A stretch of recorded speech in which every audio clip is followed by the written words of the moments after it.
सम्माननीय संत समाज, प्रिय सज्जनों तथा देवियों, सदगुरु कबीर के बीजक के साखी प्रकरण पर इस समय चर्चा चलती है। सदगुरु कबीर कहते हैं, हंसा तू सुवर्ण वर्ण क्या वर्णों में तोय, तरिवर पाए पहेली हो तबै सराहों तोय। अय हंस तो सुवर्ण वर्ण, सोने जैसा खरा, क्या वर्णों में तो है, तेरी मैं क्या प्रशंसा करूं। तरिवर पाए पहेली हो,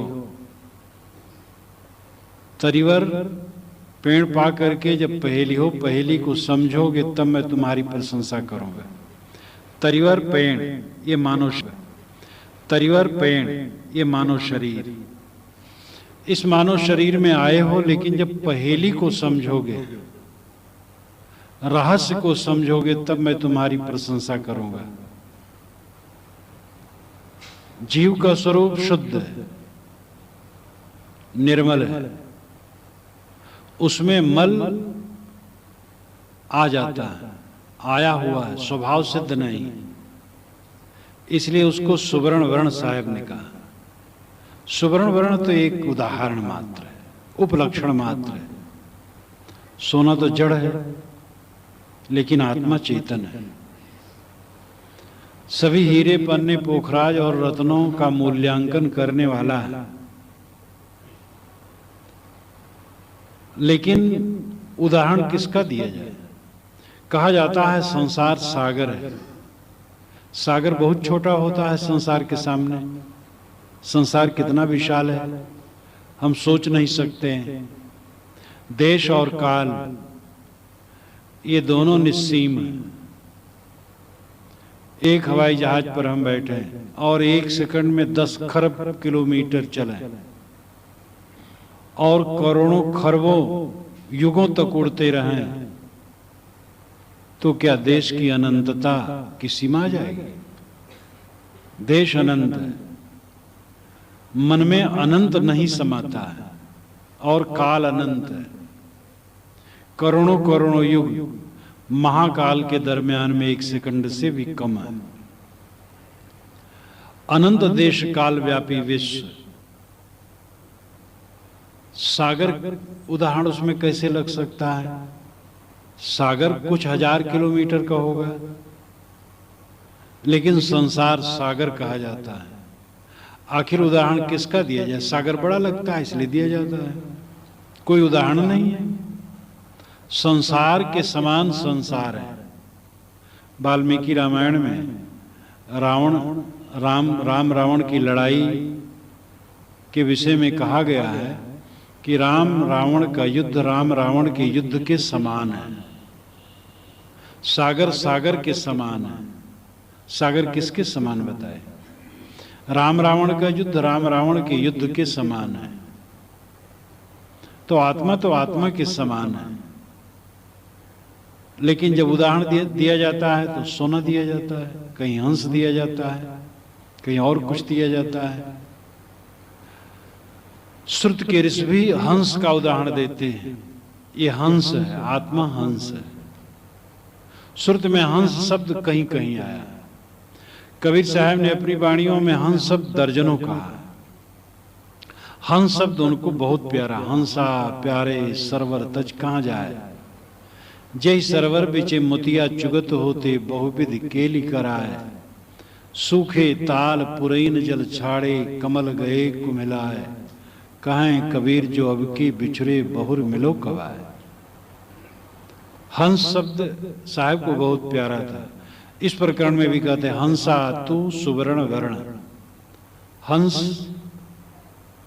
में हा और बिंदु और सा, ये तीन मिलकर के हंस शब्द बनता है। इसका पदच्छेद करें तो होगा हंस।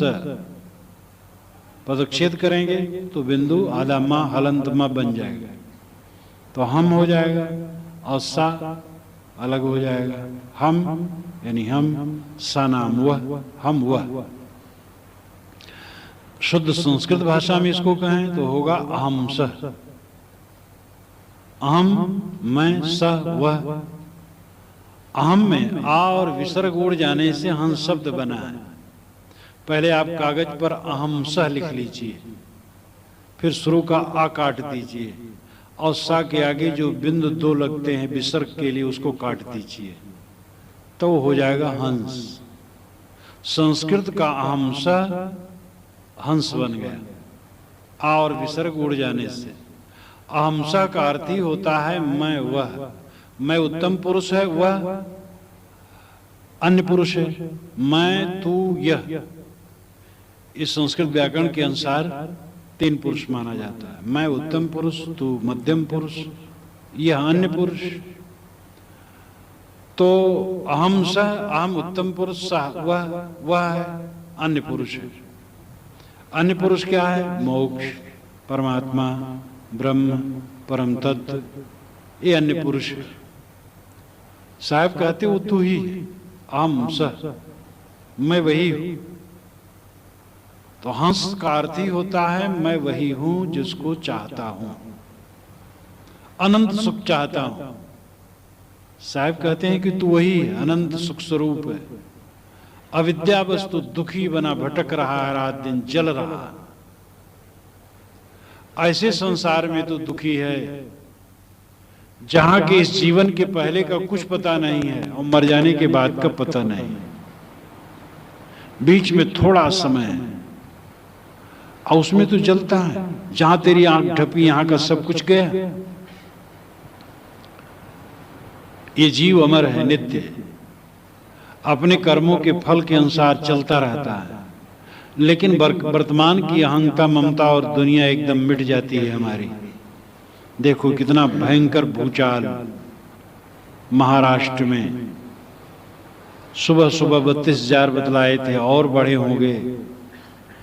मृत्यु संख्या और बढ़ेगी। इतना विकराल, इतना भयंकर।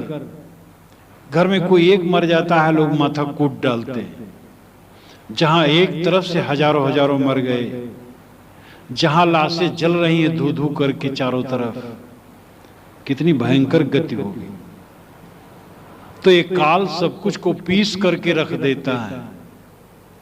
ऐसे क्षणिक संसार में रोने धोने की हमें क्या जरूरत है? किसके लिए रोए? क्या हमारा है? क्या छूट गया? बीच में कुछ मिला जैसा लगता है, लेकिन है नहीं, होते हुए भी नहीं। ये हमें जागरूकता रखनी चाहिए। कर्तव्य हम अपना निभाएं, लेकिन कहीं मोह न करें। जिंदगी का असली स्वरूप है मोह का त्याग। मोह जीत करके सारा काम करो, मोह जीत करके खाओ, मोह जीत करके पियो, मोह जीत करके मिलो, मोह जीत करके प्रेम करो। आप कहेंगे ये तो विरोधी बात है। विरोधी बात नहीं, प्रेम की तो जरूरत है। प्रेम, सद्भाव, रवादारी तो बड़ी जरूरी है। मेल जोल की भावना, सबके साथ सद्व्यवहार, और जिन व्यक्तियों के लिए हमारी जिम्मेदारी है उनके लिए जिम्मेदारी निभाना। जिनके लिए जिम्मेदारी नहीं है उनके लिए भी बन सके, समय आए तो सेवा कर देना, तकलीफ तो किसी को न देना। यह सब करते हुए निर्मोह रहना। साहब ने कहा है मेरा तेरा मनुआ कैसे एक हुई रे। तो उसमें एक पंक्ति आई है, मैं कहता निर्मोही रही हो, तू जाता है मोही रे। मैं कहता हूं तू निर्मोह होकर के रहा और तू मोह जाता है। मोही फांसी, मोही सारा दुख है। मोह जीत करके जीना सुख में जीवन है। हंस अहमसह, अहमसह से हंस शब्द बना। अहमसह वह मैं हूं जो मैं चाहता हूं, अनंत सुख चाहता हूं, वह मेरा स्वरूप ही है। आप सब अनंत सुख के सागर है। इसीलिए ऋषियों ने बारंबार कहा तुम ब्रह्म हो। ब्रह्म शब्द बड़ा प्यारा, बड़ा ऊंचा, बड़ा श्रेष्ठ। ब्रह्म का अर्थ ही श्रेष्ठ, बृहत्वाद ब्रह्म, जो बड़ा हो ब्रह्म। ऋषि ने कहा यही ब्रह्म है। ऋषि में परम तत्व, उपनिषद में परम तत्व ब्रह्म, और आत्मा लेकर के प्रश्न किया गया। सारे उपनिषद करीब करीब प्रश्नोत्तर में जिज्ञासुओं ने प्रश्न किए हैं और ऋषियों ने समाधान किया। जिज्ञासुओं ने प्राय पूछा है आत्मा क्या है, ज्यादा शब्द आत्मा है, ब्रह्म शब्द थोड़ा है, पुरुष शब्द भी थोड़ा है, आत्मा शब्द ज्यादा है। लेकिन आत्मा, ब्रह्म और पुरुष ये तीन शब्द उपनिषद में व्याप्त है। हर जिज्ञासु प्राय पूछता आत्मा क्या है, कहाँ है। ऋषि कहते इस शरीर के अंदर ही है। प्रश्न उपनिषद में 6 प्रश्नकर्ता पिप्पलाद ऋषि के पास पहुंचे और पिप्पलाद ऋषि ने कहा कि तुम लोग 1 वर्ष इस आश्रम में ब्रह्मचर्य और तप पूर्वक निवास करो, तो 1 वर्ष के बाद अगर तुम्हारे प्रश्नों को उत्तर मैं जानता होऊंगा तो दूंगा। आप लोगों में धैर्य है? वो 6 जिज्ञासु रुक गए और साल भर के बाद उन्होंने प्रश्न किए और उनका उत्तर उन्होंने दिया। अंतिम प्रश्न है कि 16 कलाओं वाला पुरुष कहाँ है? पिप्पलाद ऋषि ने कहा इसी शरीर के अंदर में, यह वांते शरीर, इसी शरीर के अंदर में वो निवास करता है। ब्रह्म कहाँ है? इसी शरीर के अंदर में निवास करता है। परम पुरुष कहाँ है? इसी घट के अंदर में निवास करता है। इस प्रकार इस बारंबार वो घट के अंदर बताते हैं। समुंदर और 9 लाख तारा, कबीर साहब ने कहा अधा धुंध अंधियारा, यानी अंधाधुंध है, अंधियारा है, इसलिए लोग भटकते हैं। इस शरीर के अंदर में नहीं देखते हैं कि जिसको खोजना चाहते हो तुम्हारे अंदर है। आप यही चाहते हैं हम सदैव आनंद में रहे, दुख नाम की चीज न रहे। आपका स्वरूप ही ऐसा है कि कोई दुख नाम की चीज नहीं होनी चाहिए। आप दुख ओढ़ते हैं, दुख बनाते हैं। तब जब दुख बना बना करके ओढ़ते हैं तो कोई क्या करेगा? कैसे दुख से मुक्त करा सकेगा? हम लोग तो रात दिन दुख बनाने के चक्कर में लगे रहते हैं। दुख बने ज्यादा, मोह करते हैं, वैर करते हैं, चिंता करते हैं, फिक्र करते हैं। काम करो, व्यवहार करो, चिंता करने की क्या जरूरत? मेहनत करो, रोटी मिलेगी, कपड़े मिलेंगे, रहने की जगह मिलेगी, बस हो गया। और क्या चाहिए? जो लोग मिलेंगे उनका व्यवहार निपटेगा। शादी विवाह बच्चों की होगी, निश्चित ही होगी। छानी के नीचे रहने को मिलेगा, रोटी कपड़े मिलेंगे, जीवन गुजर जाएगा, सब होगा। लेकिन हम चलते रहते निरंतर चिंता की आग में, बेकार बेसमझ की बात। चिंता को दूर रखो, सदैव प्रसन्न रहो, जीवन आनंद में व्यतीत होगा।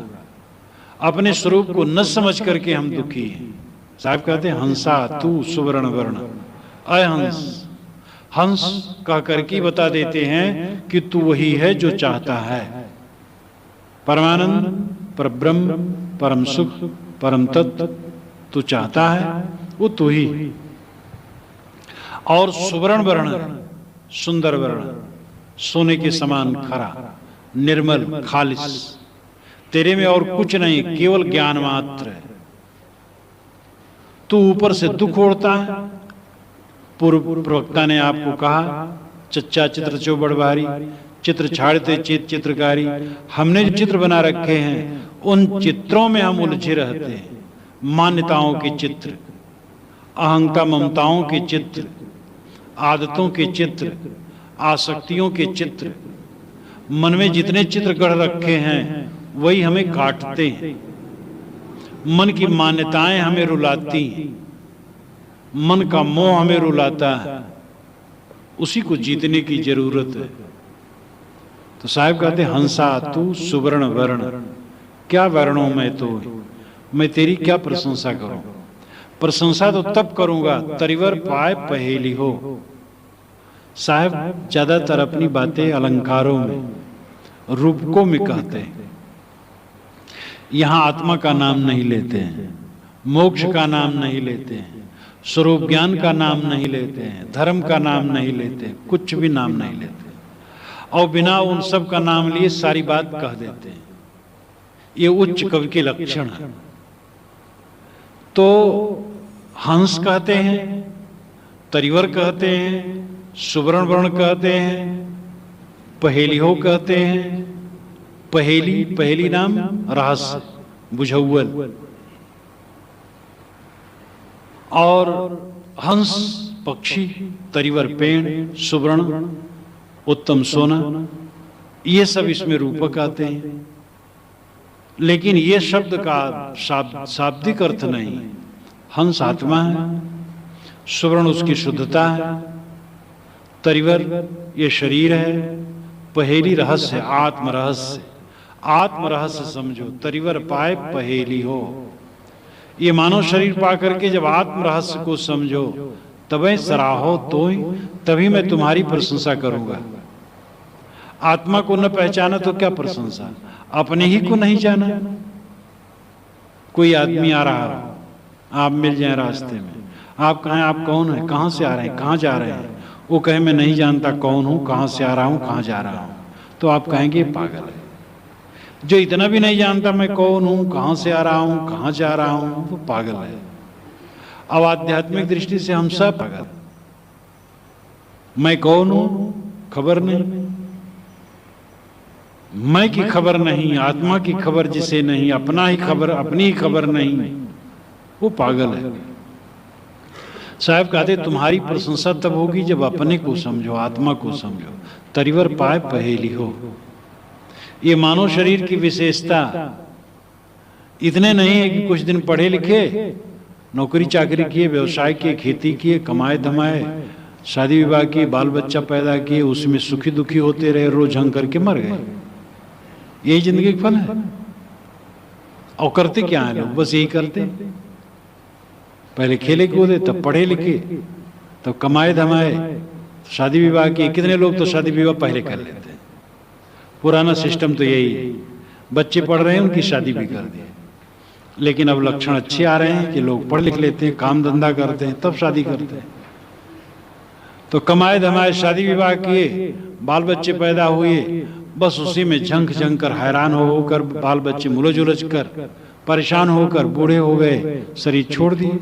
परे न पूर दिनों दिन छीना, तहां जाए जहां अंग बिहूना। साहब कहते हैं कि पूर नहीं पड़ रहा, दिन दिन छीण हो रहे हो, और वहां पहुंचते हो जहां शून्यता है। पूर्णता के चक्कर में हम जीवन भर पड़े रहते हैं, और जीवन भर अपूर्ण बने रहते हैं, और महाअपूर्ण होकर के मर जाते हैं। कैसी हार है जिंदगी की। जिंदगी में हार वाले 99% क्या, और इसका कई गुणा करो, कोई एक होगा जो जीवन में सफल होके जाता है। सब हार हार करके जाते हैं। रोता है जो हारा हुआ है, जो झंकता है, पीड़ित होता है, चिंता करता, वो हारा हुआ है।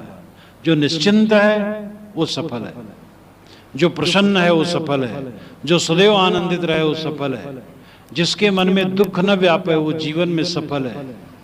इतना पैसा वाला सफल नहीं, इतनी बड़ी बिल्डिंग वाला सफल नहीं, इतनी ऊंची जाति वाला सफल नहीं, इतना बड़ा विद्वान सफल नहीं। सफल वह है जिसके मन में दुख के कीड़े नहीं किलबिलाते, जिसका मन दुखहीन, चिंता मुक्त, प्रसन्न और आनंदित है, वो जीवन में है। और ये सफलता विद्या, पैसे, परिवार, पद, इन सब से मिलने वाली नहीं। ये सफलता आत्मज्ञान, आत्मशोधन, आत्मशुद्ध से ही मिलने वाली। और वही काम आदमी पिछाड़े रहता है। पिछाड़े क्या, कितने लोग तो उस पर सोचते ही नहीं, और कुछ ख्याल में भी आए तो उसको पीछे कर लेंगे, और पीछे करते करते अपने पीछे हो जाते हैं।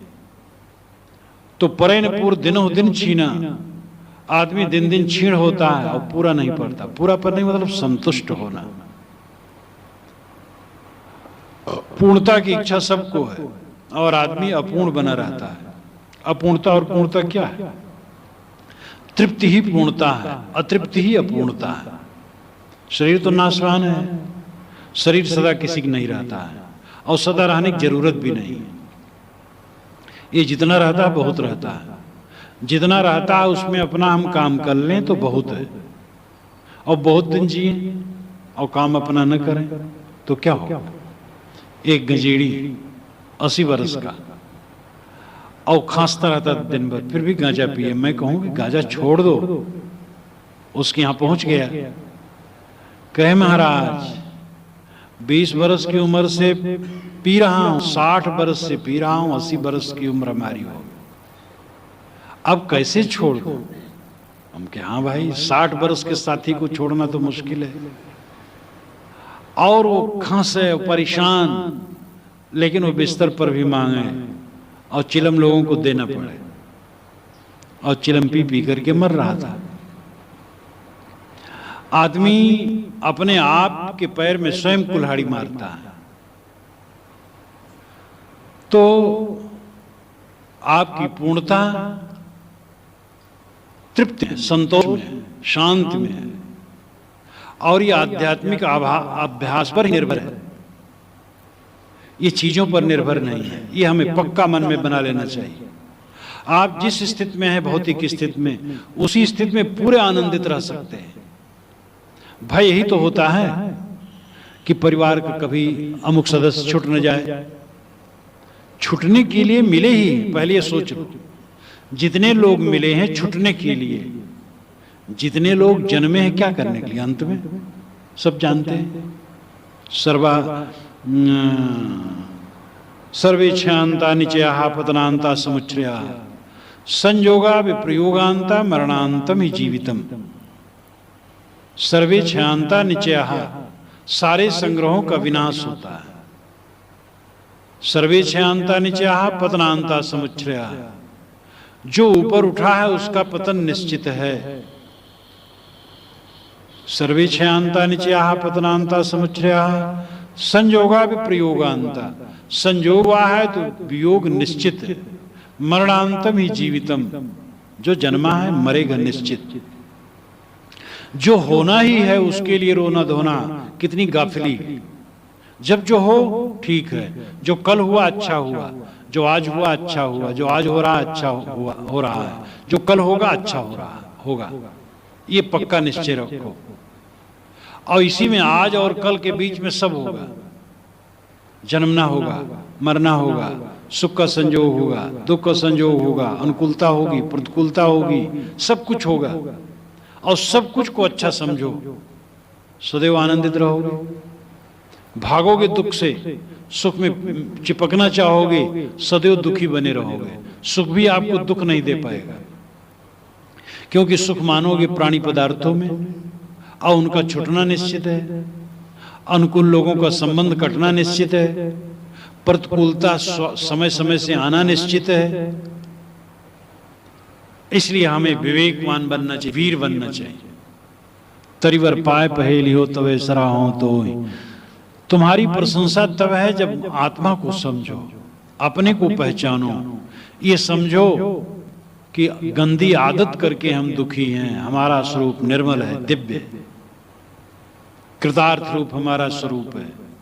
आप इसके लिए स्वयं विवेक करके देखिए। तंबाकू आप नहीं खाते थे, निश्चिंत थे, तंबाकू खाने लगे, रोग बना लिए। जब तंबाकू नहीं खाते थे, रोग और तंबाकू की झंझट कहाँ थे? बीड़ी, सिगरेट, शराब या कोई गंदी आदत बना लिए। वो आदत नहीं जब बनाई गई थी तब निश्चिंत थे, ठीक थे। अब गंदी आदत बना करके दुखी हो गए।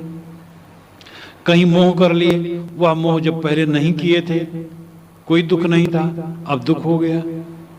हम तो ओढ़ते रहते हैं, दुख को बना बना करके ओढ़ते रहते हैं। अपने को समझो, अपने को निखारो, अपने को सुधारो, तब मानो जीवन की प्रशंसा है। दुनिया में तो वाह वाह ही कहते, वाह बढ़िया मकान बनाए, वाह वाह रे बग्घा वाह। अच्छा 5 लड़के आपके भाई, सौभाग्यशाली हैं आप। 5 लड़के जिसको क्या पूछना है, ये है वो है। अरे ये तो सब मनोरंजन है। लोग एक दूसरे को खुश करने के लिए कह देते, आखिर मिले तो क्या कहें। यही तो सब कुछ उल्टा सीधा कहना है। हम आपको भटकाएं, आप हमें भटकाएं। हम आपको धोखा दे, आप हमें धोखा दें। हम सब मिलकर के यही करते हैं, एक दूसरे को धोखा देते रहते हैं। ये तो संत जन है, हमारी आंख में उंगली डाल करके जगाते हैं। साहब ने कहा संतों मुर्दों का काम ये उंगली डाल करके जगाना है, एकदम झकझोर देना है। मरने की याद करो, बिछुड़ने की याद करो। क्यों तुम संजोग की याद करते हो, वियोग की याद नहीं करते हो? जो जीवन का असली हिस्सा उसको क्यों नहीं याद करते हो? और इसीलिए दुखी रहते हो। तो हम लोग तो एक दूसरे को धोखा देते रहते हैं, लेकिन उन्नत वही है जो तृप्त है, संतुष्ट है और आध्यात्मिक अभ्यास का फल है और भौतिक पदार्थों से संभव नहीं है। निर्भयता आपको कब मिलेगी? आत्मज्ञान होगा। मेरा कुछ छूटने वाला नहीं, और जो छूटता वो मेरा बिल्कुल ही नहीं।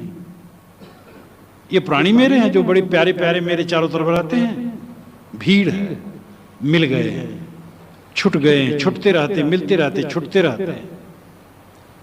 मैं तो अनुभव करता हूं, लोग मिलने आते हैं, 10 मिनट के लिए मिलने आते हैं, उठ के चले जाते हैं।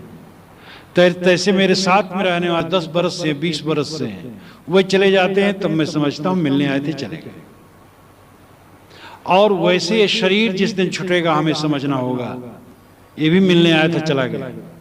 ये बड़ा प्यारा लगता है, बहुत निकट लगता है, निकट उकट है नहीं, एकदम खो जाएगा, ऐसा खो जाएगा कि कभी इसकी याद नहीं होगी। जिनका खो गया उनको याद होगी? आपके साथी बराती कितने लोगों के खो गए, उनका क्या उसका संबंध होगा? हमारे शरीर के जितने कण हैं, अरबों अरबों लोगों के शरीर में नियुक्त हुए हैं और उससे निकल करके आए हैं, और हमारे शरीर के कण आगे अरबों अरबों शरीर में चिपकेंगे और बनेंगे। ये कितना घोर परिवर्तनशील संसार है। निर्भयता आत्मज्ञान में ही है। मेरी आत्मा अजर अमर अभय निर्भय है, शुद्ध बुद्ध है। ये क्षीण नहीं होता, ये कटता नहीं, मिटता नहीं, ये बिछुड़ता नहीं, अजर अमर है। और मैं अकेला हूं, अकेला आया हूं, अकेला जाऊंगा। इस प्रकार ज्ञान की परिपक्वता में ही निर्भयता आएगी, इसी में तृप्ति आएगी, इसी में संतोष आएगा। तभी मानो तुम्हारी मैं प्रशंसा करूंगा। तरिवर पाए पहेली हो, ये मानव शरीर पा करके जब आत्म रहस्य को समझो। उपनिषद और गीता में बारंबार क्या बताया गया? नयनम छिदंत शस्त्राणि नयनम दाति पाव का, ना चैनम क्लेदंत्यापो ना शोषित मारुत। जिसको आग पानी माटी ये सब कुछ नहीं कर सकते, जो अजर अमर अभय नित्य शुद्ध बुद्ध है। उपनिषद, गीता और समस्त आध्यात्मिक ग्रंथों में इसी की आवाज है। बारंबार कबीर साहब इसी को दोहराते हैं, और दुनिया के सभी संत करीब करीब यही कहते हैं कि तुम अपने को पहचानो, अपने को समझो, तभी तुम्हारी प्रशंसा है।